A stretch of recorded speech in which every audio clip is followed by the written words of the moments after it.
scared him, but it didn't deter him and it didn't surprise him, because he knew that there would be a price to what he was preaching. Like Martin Luther King lost his life because he preached happiness and love and equality, and people who didn't believe in that wanted to get rid of him.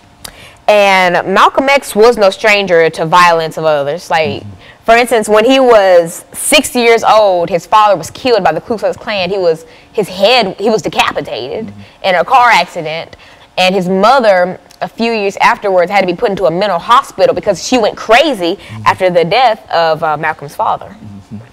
And so he was just starting to see a repeat of the childhood experiences that left him an orphan, and the childhood experiences that really fueled the fire for the anger and the burning passion he had in his heart.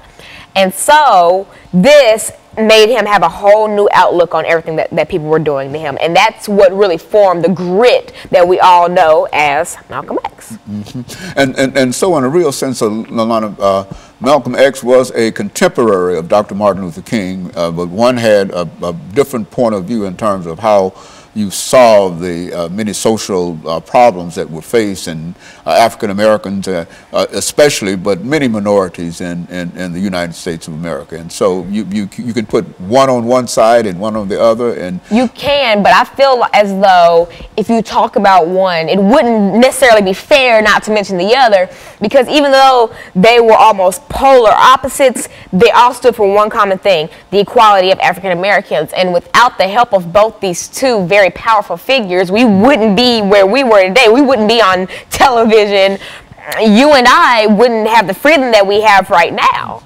And so I think you always have to bring up one when you speak of the other, only to be fair, I guess, because you have to really show both sides of the spectrum. You can't talk about peace for black people without talking about the people who wanted violence for black people, because you may not think it, but they do coincide. Amen. And we amen that, because it's time for our second commercial break, and we'll be back with our audience following this very, very short commercial break.